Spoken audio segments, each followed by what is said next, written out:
Good morning. Morning. Hello? Hey, Debbie, can you hear me? Or no? If the AC turns on, can you hear me? We need it louder. Hello? You don't think the mic's working? I'll sit down and shut up. Hi. All right, so if the AC turns on, we're good? Probably.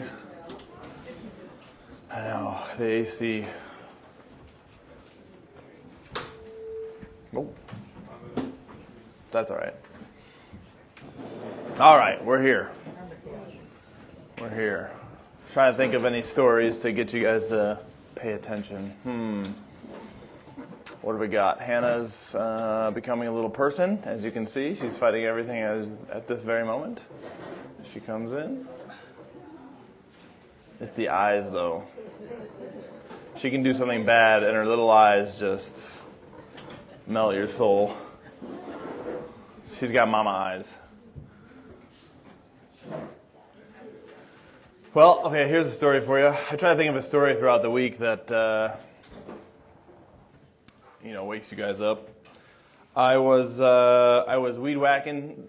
We had an electrician working on some things, and I was weed whacking some stuff out of his way because I was on the outside of the house. And all of a sudden, I'm getting like some stings. And I'm like, what is that? I don't know what it is at first. And the next thing I know, I'm covered in yellow jackets. And I'm getting stings all over the place. So if your week was bad, you can just measure it up against that. See if your week was bad or not. So I was kind of laughing later on because out by our barn, I was laughing because I thought, Brittany's probably inside watching me run around like a lunatic.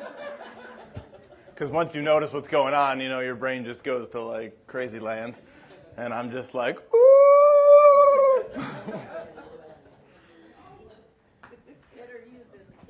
Yes, well, that's exactly right. So, Benjamin was standing there and watching me, and I was like, Benjamin, run! And he was like, why? I'm digging a hole. And I'm like, because there's bees. And he's like, I'm not getting. He actually said, well, I'm okay. I'm like, then you stay. I'm going. So the one was like stuck in my ankle. I had to pull him out. Bees. You think about the, hornets and stuff. It talks about them in the Bible, doesn't it? How God kind of uses them as little armies to come and clear people out. Oh, bees. Bees. They're amazing little creatures, really. I mean, they're just absolutely amazing. They never stop. They're like flying ants. They just do what they got to do, and they protect their little home, and they dig holes. We had one by our house, and they would fly over where our deck was. And our deck kept getting, like, dirt on it. And I'm like, how is this? Like, not that it's a big deal. It's outside. But, like, I don't understand how this dirt is getting here. Well, I eventually found out that these ground bees, yellow jackets, and I had two of them, actually, they would, like, go out, do their thing, come back, go back in their hole, drop off whatever they picked up. But then they were also, like, making a home. So they would take a piece of clump of dirt with them and fly. And as they flew, they would drop it on the deck and keep going. And every morning I'm going out there. There's like, our lawn is on top of our deck. I don't understand what's happening. And it's these bees. So there you go. That's all I got for you. Bee stories. All right, you guys ready? You guys look ready. Okay, Colossians, here we go. Verse 9, let's read. For this cause we also, since the day we heard it, do not cease to pray for you, and to desire that you might be filled with the knowledge of his will and all wisdom and spiritual understanding, that you might walk worthy of the Lord unto all pleasing, being fruitful in every good work and increasing in the knowledge of God, strengthened with all might according to his glorious power, unto all patience and longsuffering with joyfulness, giving thanks unto the Father, which hath made us meet to be partakers of the inheritance of the saints in light, who hath delivered us from the power of darkness, and hath translated us into the kingdom of his dear Son, in whom we have redemption through his blood, even the forgiveness of sins, who is the image of the invisible God, the firstborn of every creature. For by him were all things created that are in heaven and that are in earth, visible and invisible. Whether they be thrones or dominions or principalities or powers, all things were created by him and for him. And he is before all things, and by him all things consist. And he is the head of the body, the church, who is the beginning, the firstborn from the dead, that in all things he might have the preeminence. For it pleased the Father that in him should all the fullness dwell. And having made peace through the blood of his cross, by him to reconcile all things unto himself. By him, I say, whether they be things in earth or things in heaven. Dear Lord, I thank you for this wonderful time together in your word that's all made possible by your Son's work on that cross and his death, burial, and resurrection. I just pray that this time in your word is profitable. Amen. Okay, so we've been studying where we're going to end up, okay? And we're down at this verse in Colossians that's brought us to some places we just got to study, okay? And we've been looking into the image of the invisible God, Jesus Christ. He's the firstborn of every creature. He's the firstborn from the dead there in verse 18. He's also the firstborn means something. He has a response. The firstborn is the one who is, it's the title of the firstborn, right? We looked at that verse in the Old Testament where the firstborn doesn't necessarily always mean the actual firstborn, right? He took the inheritance away from the other one firstborn and brought it to the other. We looked at that example. So you see that the firstborn actually, he's the firstborn from the dead, which gives him the preeminence of all things, okay? And now we're kind of on this multiple studies to go through the time that I have with you to get through the heavens. Okay, and this verse here in verse 16, for by him were all things created. We'll look at that a little bit today if we have time. But that are in heaven and that are in earth, visible and invisible. And I want to go through, my goal is that by the end of these multiple studies together, that we know that's where we're headed.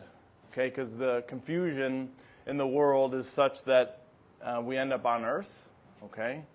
And, my conviction is that we end up in heaven, and that's where we're made for. That's what we're doing. That's what the mystery, the body of Christ is headed and what he's doing there. But we need to go through some verses. And last time we looked at the example of Israel.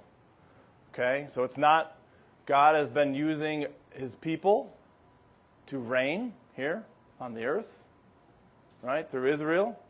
And so the idea that he would reign through a people is not a foreign idea. You talk to most Christians, they have no idea that's actually what's happening, right? And I'm not putting them down, but the doctrine that they believe in is so milk that they have no idea what they're really part of, is my point, okay? And I don't want that for you guys, and I don't think you want that either, right? So we're going to do some, I wouldn't call it a deep dive, but I have a couple lessons planned that we're going to go through. And some of this stuff we already know, I think. I think a lot of this stuff we already know, but we need to go through it so that you can see it and prove it and feel convicted as well, okay? Now, so last time we went through how that Abrahamic covenant, Davidic covenant, we found the seed line. The point of that is that, Jesus Christ is going to rule on the earth. Now I want to shift our focus to the heavens, okay, and their current state, I should say. And we want to see some things there. So first, I want to look at the structure, okay. Now I think a lot of us know these things. I want to go through some verses rather quickly. Actually, today is going to be very quick, just time-wise.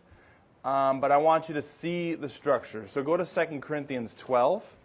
And I usually try to wait for you guys to get to verses. Today I might have to move a little quicker. Just because I want you to be able to have these verses. So even if you're writing them down.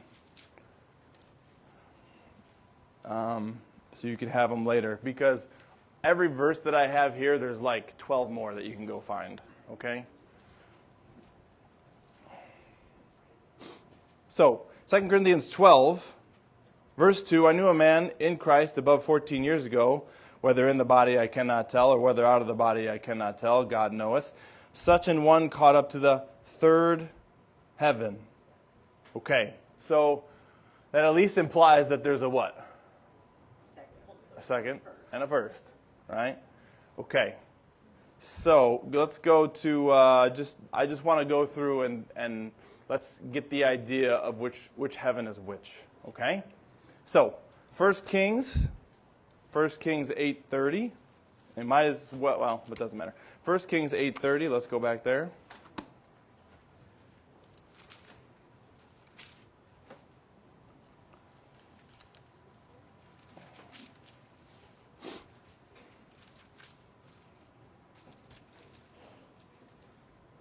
Solomon, we're setting up the temple here.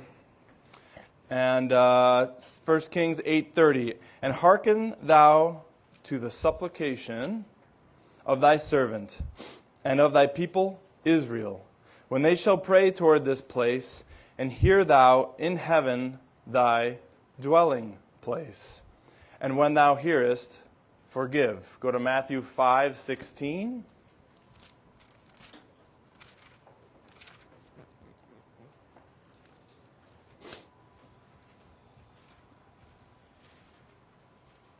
Matthew 5:16, let your light so shine before men that they may see your good works and glorify your Father which is where? In heaven. Okay, so I think we all understand that's third heaven. Okay, and like I said, you can go find more verses. Second heaven. All right, so this gets a little bit more interesting. Second heaven, Isaiah 13. Go to Isaiah 13.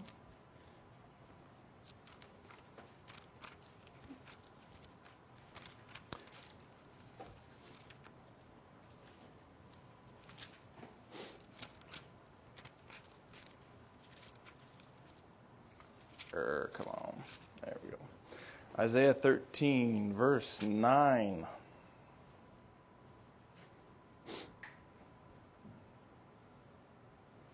Behold, the day of the Lord cometh, cruel both with wrath and fierce anger, to lay the land desolate, and he shall destroy the sinners thereof out of it. Yikes.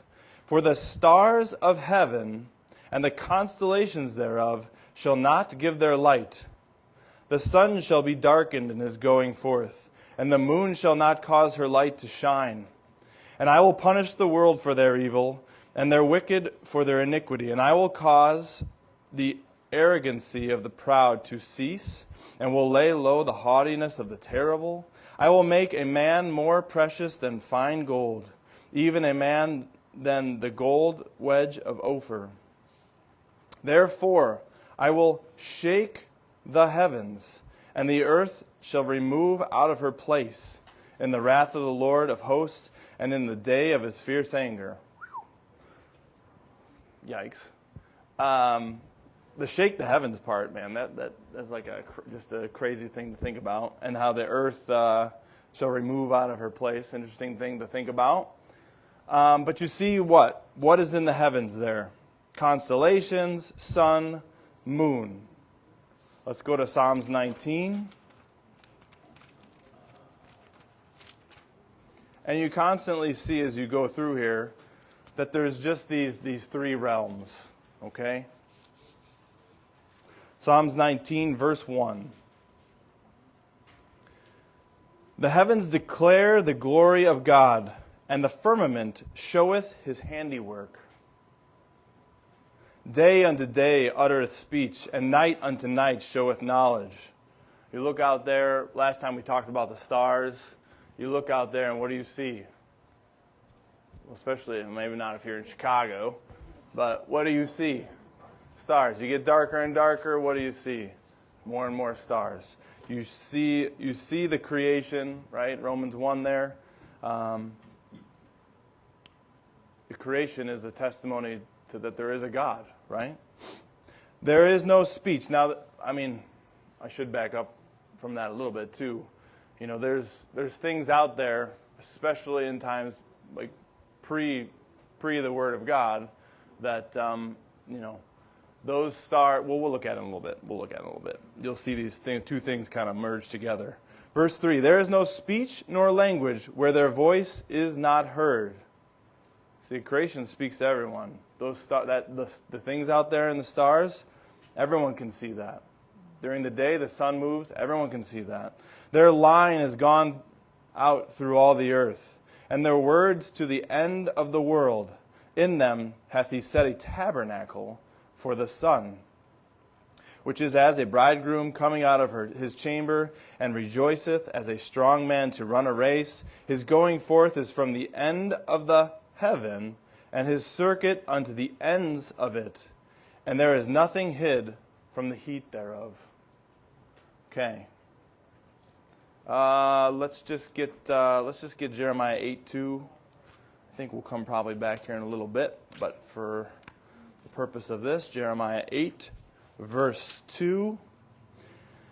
And they shall spread them before the sun and the moon and all the host of heaven, whom they have loved, and whom they have served, and after whom they have walked, and whom they have sought, and whom they have worshipped. They shall not be gathered nor buried. They shall be for dung upon the face of the earth. Now we'll come back there in a little bit.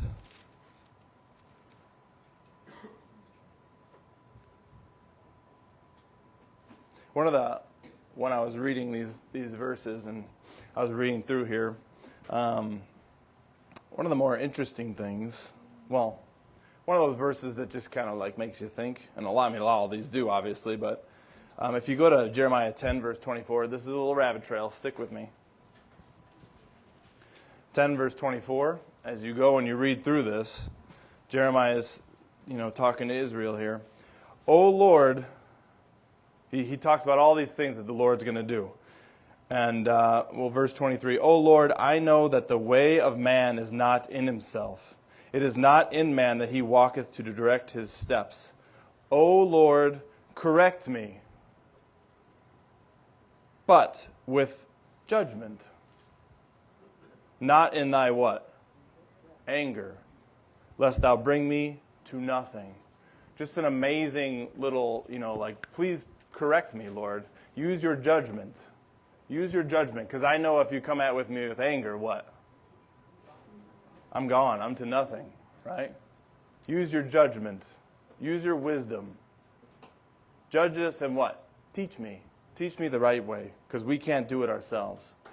Anyway, so back to heaven. All right, so let's just look at a few. I have a bunch of verses here for this, but we're here. Let's go to Psalms 104. That's pretty close here. I don't want to spend too much time, but it's good that we go through these verses together. And if I have to make 2 lessons out of these, I think it's okay. Today's a little bit more teaching than it is anything else. 104, verse 12.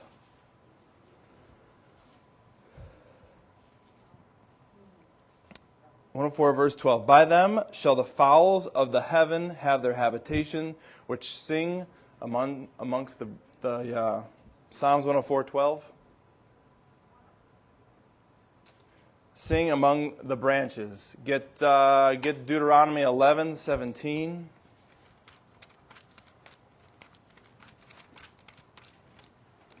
I want to go through multiple, so it's not just one verse that we're building all this off of, okay?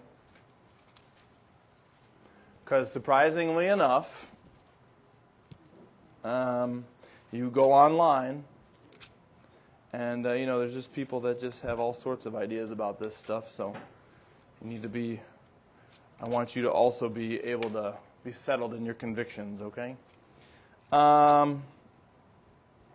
Deuteronomy 11:17. Is that what I told you? Good. And then the Lord's wrath be kindled against you, and he shut up the heaven, that there be no rain, and that the land yield not her fruit, unless ye perish quickly from off the good land which the Lord giveth you. There's a few more in Deuteronomy 28 and Judges 5:4. We can get Acts 14. Why don't we do that just so you see one in the New Testament here?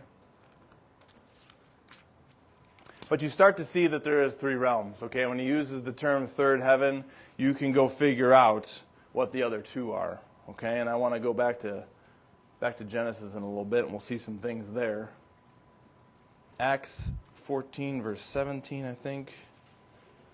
Acts 14, verse 17. Nevertheless, he left not himself without witness, and that he did good, and gave us rain from heaven, and fruitful seasons, filling our hearts with food and gladness. Okay, so the rain comes from there. Okay, now go back to Genesis 1.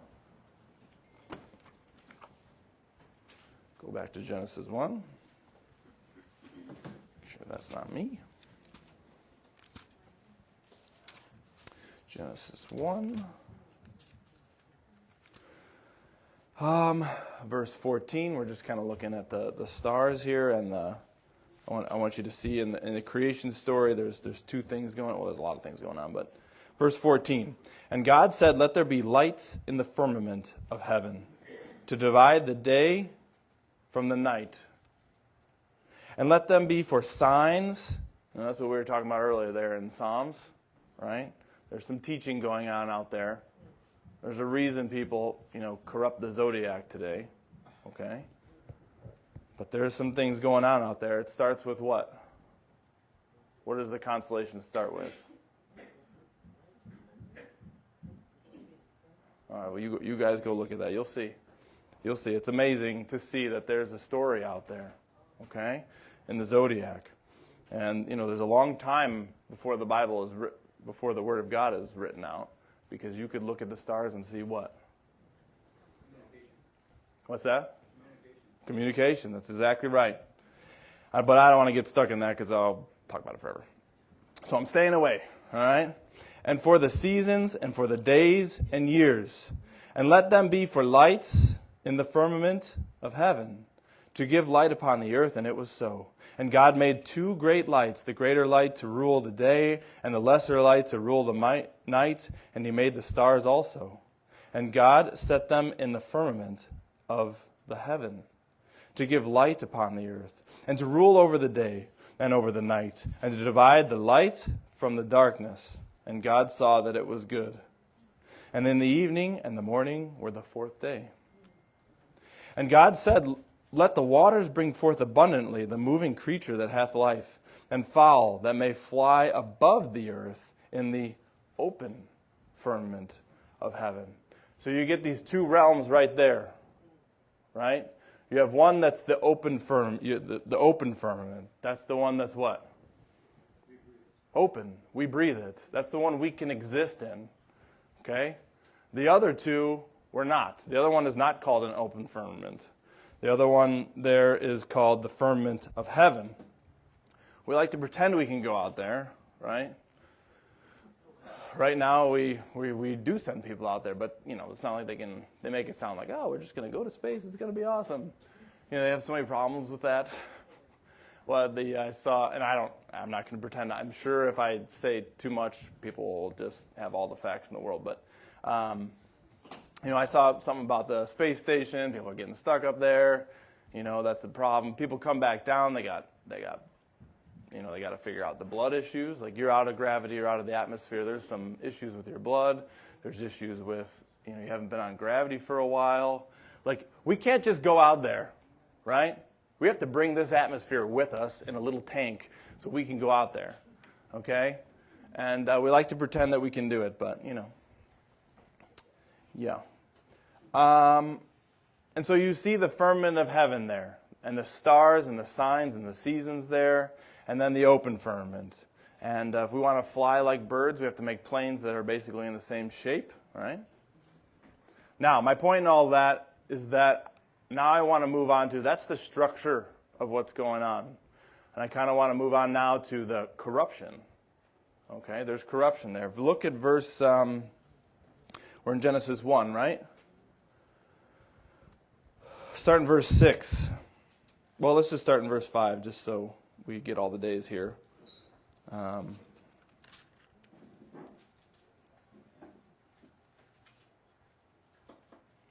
I lied. Let's start in verse 3.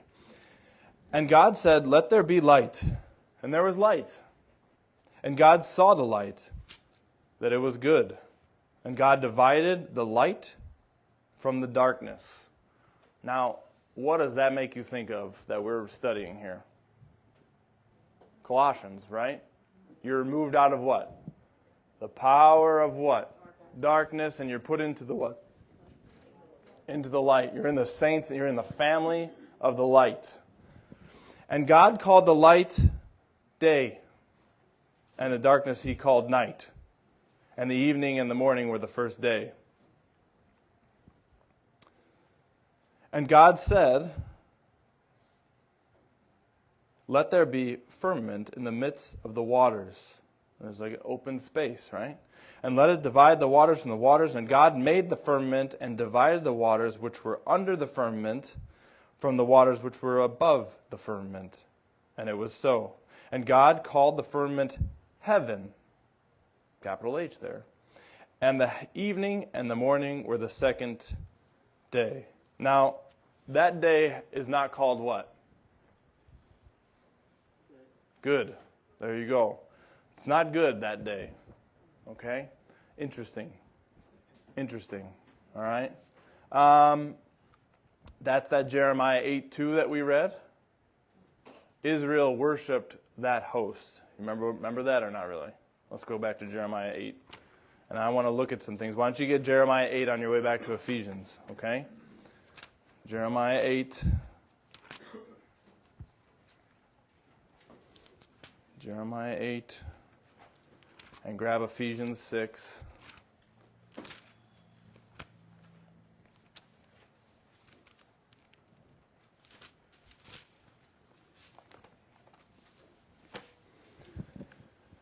Now that Jeremiah 8:2, and they shall spread them before the sun, and we're going to go look at more of this, and the moon and all the host of heaven, whom they have loved, and whom they have served, and whom they have walked, and whom they have sought, and whom they have worshipped. They shall not be gathered, nor buried. They shall be dung upon the face of the earth. Now go back to Ephesians here. Ephesians 6.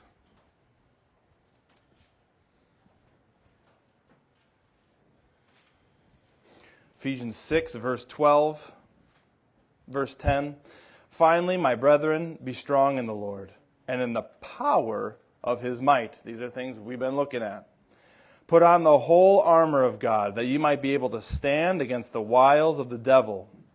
For we wrestle not against flesh and blood. Okay, so we're not in a battle against the physical stuff, right?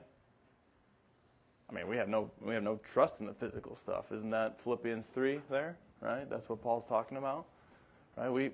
All the stuff in the flesh, worthless. Okay? So our battle is not there. Our battle is where? But against principalities. This is what we're talking about in Colossians. Against powers, against the rulers of the darkness.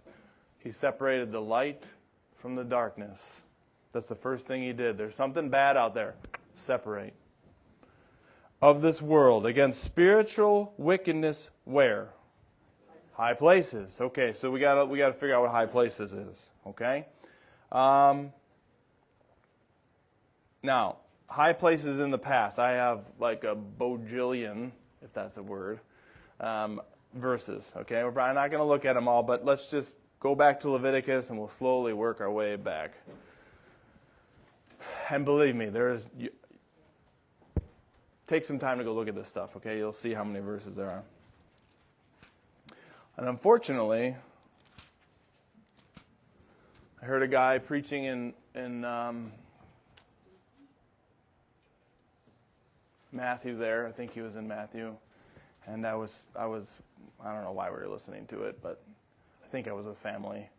And he's in Matthew, and he's going through the story where he comes upon the guy who has a legion inside of him, right? And he's like, I don't know why. First of all, that happened. 2, he didn't know why then God sends him into the swine. He doesn't understand the mountains. He was telling his assembly, which is full of people. I mean, this church is huge. That he doesn't know why, right? Well, first of all, we're in Israel, so should there be any swine? No. Okay. So he was like, I don't know, back then they didn't have PETA, and they didn't know about all this stuff. And I'm like, what is that? Like, is this what this is a mega church, okay? All right? I want you to understand that, if you think I'm making a big deal about this, go talk to some people. You'll be amazed how much they don't understand, okay? And I'm not trying to put them down. That is not my goal, okay? But what I want to give you, what Christ wants to give us with his word, is so that you go and you know, and when you talk to people, you can plainly show them, like, hey, this isn't me, first of all. I just want to show you the word, okay? Because it's easy to say, and you'll see in a second, it's easy to say, well, this is what's going on, okay? Look at that. And the little conversations like this are what open doors. You have some answer where some guy says, I don't know, and he's supposed to be the pastor. Now, it's fine to say, I don't know. I'm okay with that, all right? But then to try to explain it away with, well, they didn't understand cruelty to animals back then in their society is like, just don't say anything, If you don't know, just don't say anything. There's lots of stuff I don't know, okay? And I'll be the first to say that. So high places. What do we got going on here? Leviticus, did I tell you to go to Leviticus 26? I just told you Leviticus, right? Okay, Leviticus 26. Going through a bunch of the stuff here. The Lord's telling Moses. Leviticus 26, verse 30. And one of the things here is, let's just, this is some chastisements here. And verse 27, and if you will not for all this hearken unto me, but walk contrary unto me, then I will walk contrary unto you, also in fury, and I, even I, will chastise you 7 times for your sins. And ye shall eat the flesh of your sons, yikes, and the flesh of your daughters shall ye eat, and I will destroy your what? High places, and cut down your images, and cast your carcasses upon the carcasses of your idols, and my soul shall abhor you. Okay, Numbers 22.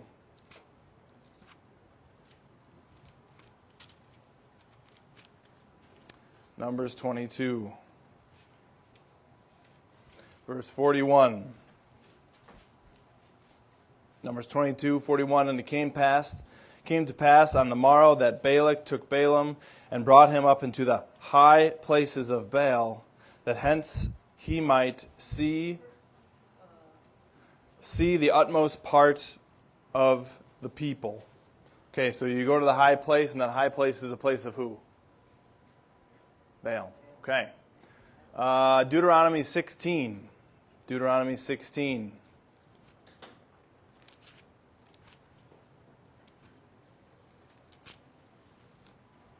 Deuteronomy 16, verse 21.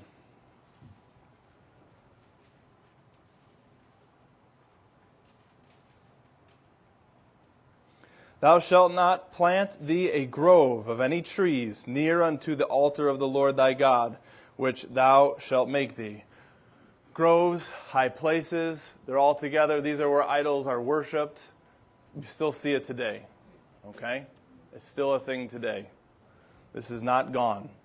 Neither shalt thou set thee up any image which the Lord thy God hateth. 1 Kings 13. 1 Kings 13.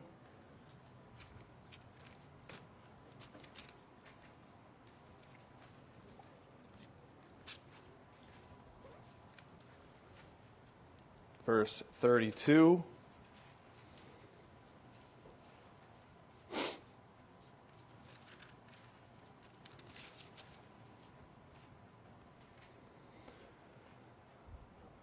For the saying which he cried by the word of the Lord against the altar in Bethel, and against all the houses of the high places which are in the cities of Samaria shall surely come to pass.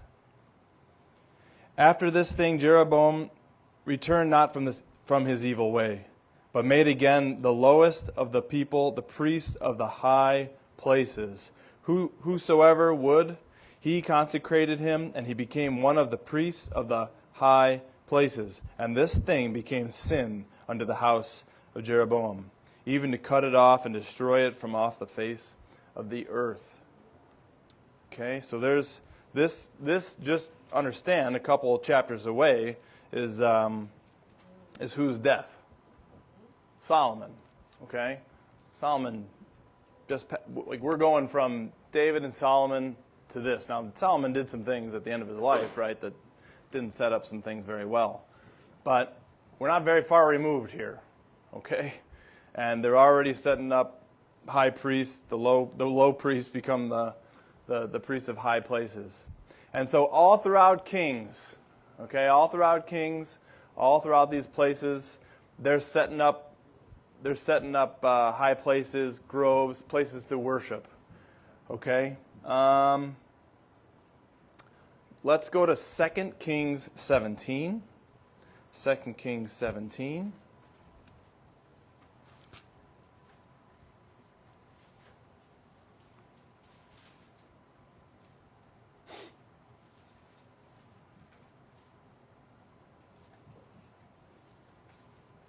Verse 16.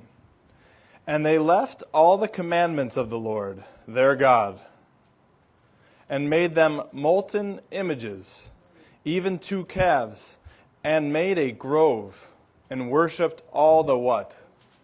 Host of heaven, and served Baal. Look, these high places are attached. They're not just physical high places. The Lord doesn't want you to worship, a molten image, a rock, right? That's just silly.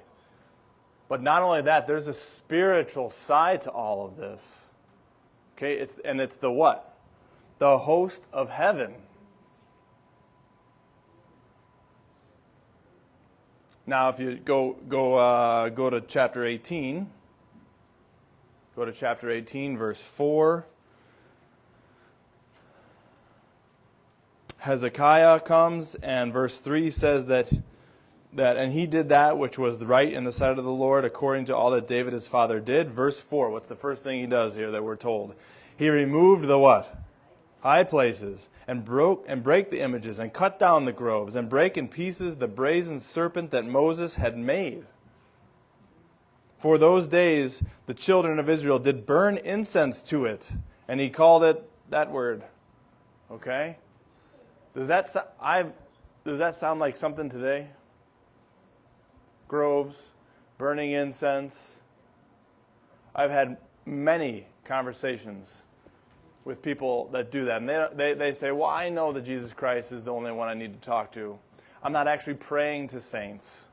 This doctrine of praying to saints, and they have access to the Lord, and now that saint, because he's in heaven and we know he's a saint, he can pray for me and I can get the prayers answered. That's their logic. Okay? And back here, and they'll say, I know that Lord's the one. That's what they'll say. They always do. And I'm like, why not just pray to him then?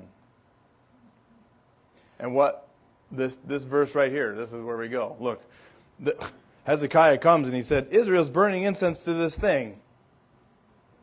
And by the way, this thing was actually attached to their past, right? The serpent. They're using that and they made an idol out of it. Okay, interesting. That's exactly what that doctrine does. Right? There's a church out there that's what they do.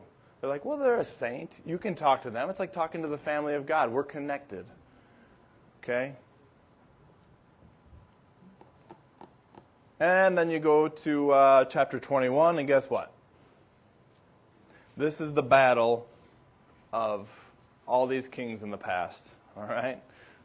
2 Kings 21. Okay, here we go. Verse 2, 21:2. And he did that which was evil in the sight of the Lord, after the abomination of the heathen, whom the Lord cast out before the children of Israel. For he built up again the high places, which Hezekiah his father had destroyed, and he reared up altars for Baal, and made a grove, as did Ahab king of Israel, and worshipped all the host of heaven, and served them. Okay, so you're starting to see a pattern here. Let me see. I want to see if I want to go to this verse or not. Yeah. 2 Kings 23, verse 5.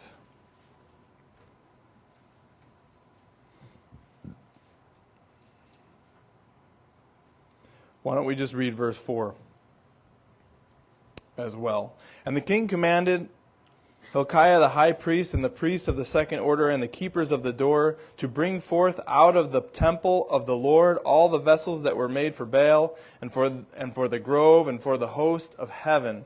And he burned them without Jerusalem in the fields of Kidron, and carried the ashes of them unto Bethel. And he put down the idolatrous priests, whom the kings of Judah had ordained to burn incense in the high places in the cities of Judah, and in the places round about Jerusalem, them also that burned incense unto Baal, and what? You look to the past, all these pyramids and all this stuff is all associated to what? The stars, right? All that stuff points to the stars. You go anywhere in the world, you're going to find pyramids. They're all what? They're all pointing to the stars. And there's people today that's what they worship. Heck, what is the richest man in the world that we know of? I doubt he's the richest, but the richest man in the world that we know of, where does he want to go? To Mars. That's the goal. The goal is we're going to go to the heavens, Lord, without you.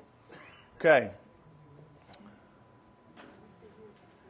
Them also that burned incense unto Baal, to the sun, and to the moon, and to the what? The planets, and to all the host of heaven. And he brought out of the grove from the house of the Lord, which is Jerusalem, and it just keeps going. Okay? I have a bunch of verses on all sorts of stuff that we're not going to be able to go through. But go look at where these hosts of heaven are attached to, and the heathen that they're attached to. Let me see which one I want to go to here. I want to show you at least one of them.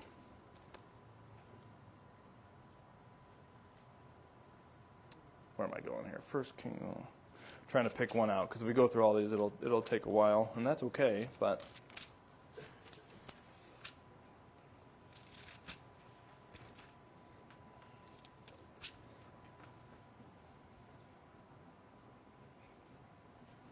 why don't you go to 1 Kings 11, verse 5.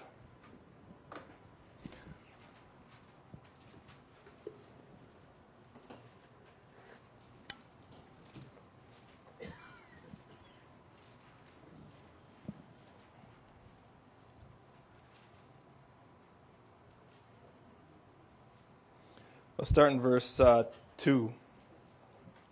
Of the nations, 1 Kings 11, verse 2. Of the nations concerning which the Lord said unto the children of Israel, you shall not go into them, neither shall they come in unto you, for surely they will turn away your heart after their gods. Solomon clave unto these in love. And he had 700 wives, princesses, and 300 concubines, and his wives turned away his heart. For it came to pass, when Solomon was old, that his wives turned away his heart after other gods, and his heart was not perfect with the Lord, his God, as was the heart of his David, his father. For Solomon went after Ashtaroth, the goddess of the Zidonians, and after Milcom, the abomination of the Amorites. Okay, and you go look and you see that there's all these other gods from all these other places. That's the heathen. They want to worship the host of heaven, the high places. They set up groves. They still do that today. Let's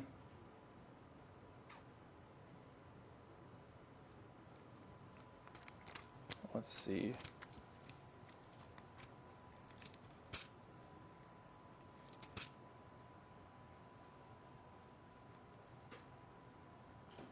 That's all right. All right, so let's go to Acts. Well, let's get Daniel on the way, okay? Let's get Daniel 10 on the way.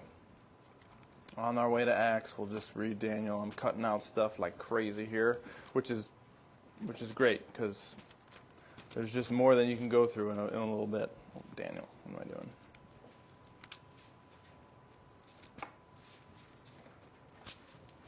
Now, we've read this stuff before. 10. Just start in verse 11. Daniel's praying. He's fasting. 21 days go by. And it finally comes. And he said unto me, 10:11. And he said unto me, O Daniel, a man greatly beloved, understand the words that I speak unto thee, and stand upright, for unto thee am I now sent.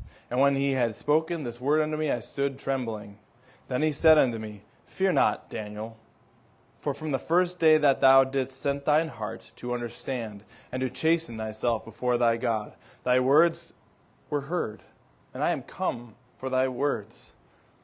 But the prince of the kingdom of Persia withstood me 21 days.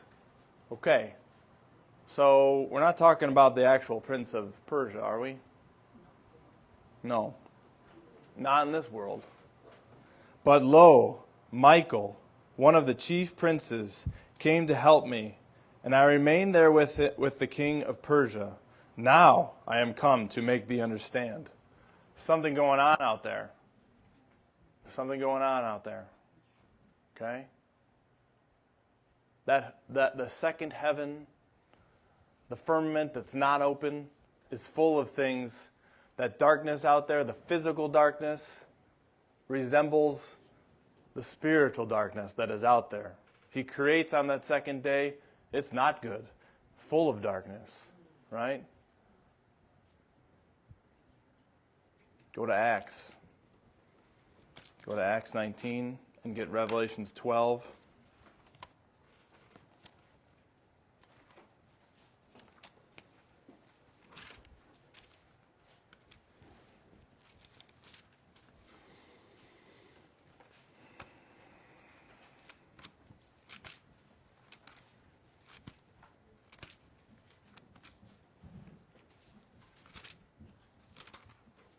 Man, my hands are so sticky today.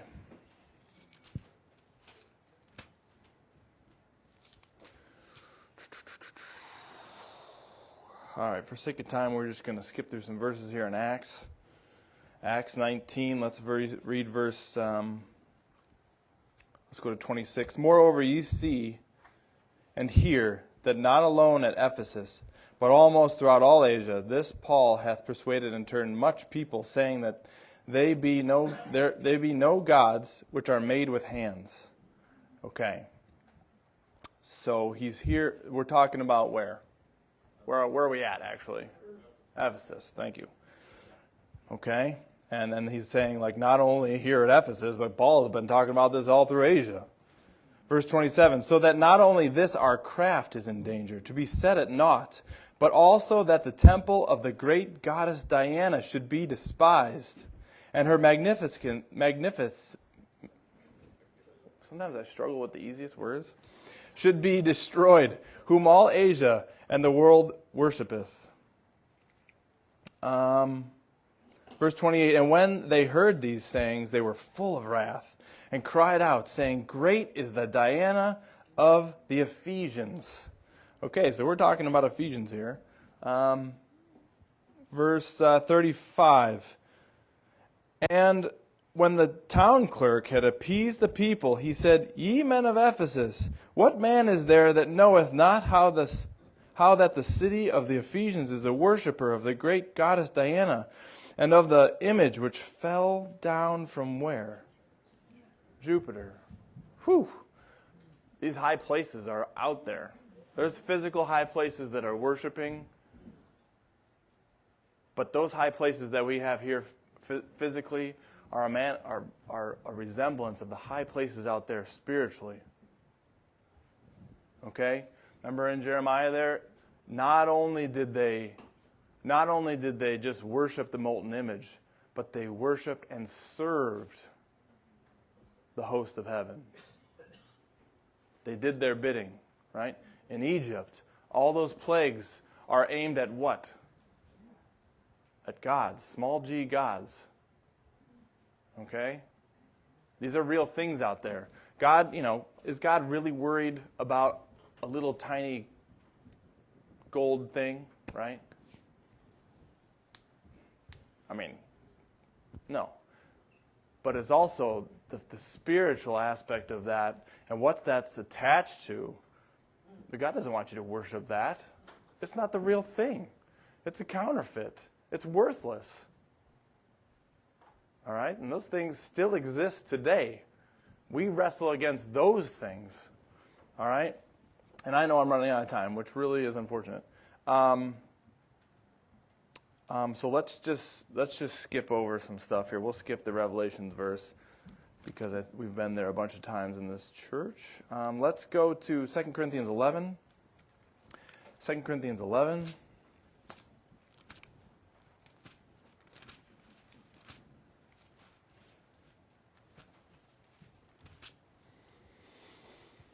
But here in the book of Ephesians, it says we wrestle against high places. There in Acts 19, we see that especially there in Ephesus, they worship who? The image that fell down from Jupiter, that comes out straight out of high places. Okay? 2 Corinthians 11, verse 13. For such are false apostles, deceitful workers, transforming themselves into the apostles of Christ. And no marvel, for Satan himself is transformed into an angel of what? Light. Therefore, it is no great thing if his ministers also be transformed as the ministers of righteousness, whose end shall be according to their works. Okay. The imposter is also the things that we battle, right, are trying to act as if they are the light. That is why at this church, what do? Right? I don't care. My goal for you in teaching is that you don't need me. Okay? Now, we need to come together in fellowship and practice this message that we have, and we need to go through the doctrine together and remind ourselves. It's easy to cut the spiritual wickedness that we're up against. If you're saved, the Lord is going to try to make you, or the Lord, Satan is going to try to make you what? Complacent, right? Like if you're saved, he's going to do everything he can to distract you. It's going to look like the right way. Emotional. He's going to work from where? He's going to work from the body to your soul and then to your spirit. It feels right. Right? And that's in every single aspect of your life. Look at Paul, how he explains it in the next chapter. Chapter 12, verse what? 7. I think it's verse 7. Yep. And lest I should be exalted above measure through the abundance of the revelations, there was given to me a thorn in the flesh. There's a million theories on what the thorn in the flesh is. The messenger of Satan to buffet me, lest I should be exalted above measure. Okay? Look, the battle is won. Okay? The power and might, we already have it. It's in us. It's not us, it's the Lord. Okay? But in the Ephesians there, for we wrestle not against flesh and blood, but against principalities, against powers, against the rulers of darkness of this world, against the spiritual wickedness in high places. Wherefore take unto you the whole armor of God, that ye may be able to withstand in the evil day, and having done all to stand. Okay, it's coming your way. All that stuff, the spiritual battle that we are in, that's what's going to destroy you. Okay, they can destroy your flesh and blood. Guess what? You're already going to get destroyed. Okay, sin is going to destroy that anyway. But the high places are where we need to be. That's where we're battling. Now, there in Colossians, we're in this verse. Who has the preeminence? Where are we complete? Right? Romans 8. Okay. He has the preeminence. whether it be he's reconciling all things. We read that verse in verse 20 there in Colossians. All right. So I'm going to end.